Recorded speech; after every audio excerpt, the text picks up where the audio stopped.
Hey guys, welcome on the channel.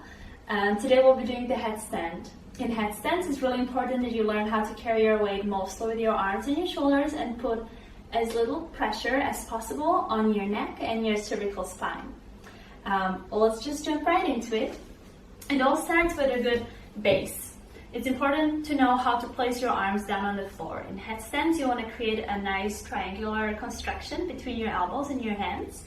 So just bring your forearms down to the floor, measure the distance between your elbows, and then interlace your fingers into a little basket. Make sure that your elbows aren't going too far apart, because if they do, it's really hard to keep balance. You'll most likely fall out of the pose.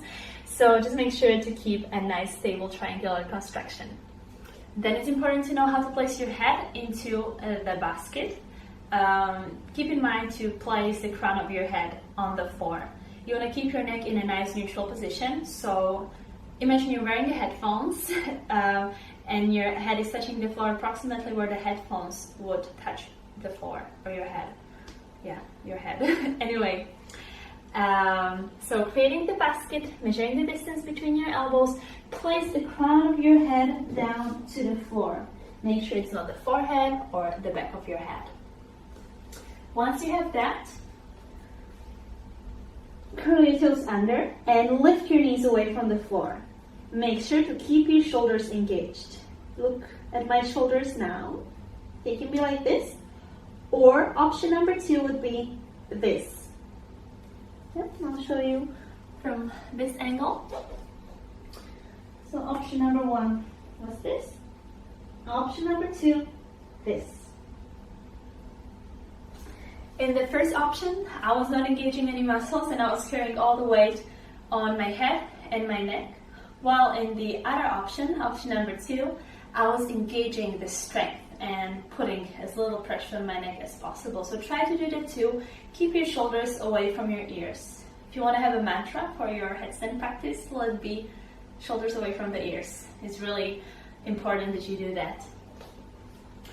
Third step would be lifting your hips up. Walk your feet in as close as you can. Fourth step would be hugging one knee into the chest and coming to your tippy toes on the other leg. Holding here for a few moments and then chinch. Hug the other knee to your chest, come to your tippy toes on the other leg. Keep your shoulders away from the ears.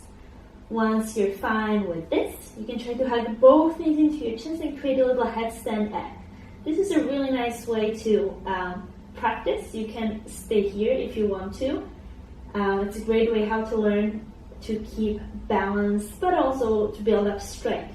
Hugging your knees into your chest will also prevent you from falling over, because if you really hug them in, you'll fall back onto your feet. So you can stay here and work on this, or if you want to take it further, after lifting both knees into your chest, you can try to extend one leg up towards the ceiling. I really like to keep one knee at the chest and the other leg pointing up. You can hold here for a few moments and then change, hug the knee in and extend the other leg up to the ceiling and slowly coming down. If you cannot press yourself up, you can add a tiny little hop into your headstand.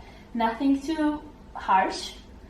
If you jump too much, you'll most likely fall over, so just give it a tiny little hop.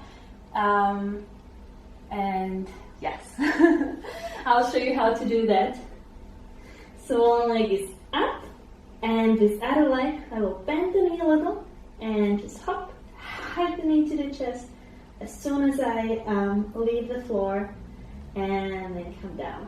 So again, one leg is up, you bend the knee and give it a little hop, hugging into the chest.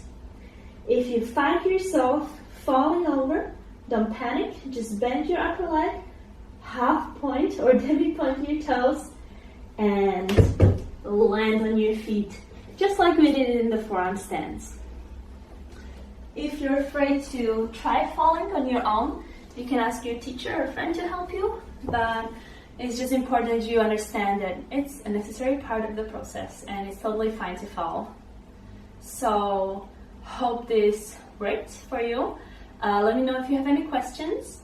And this is a position that requires a lot of strength in the body. So remember to work on your planks, navasanas, strengthening things for your shoulders and your core, and it will make your handstand journey way easier and fun. Thank you for watching and see you soon.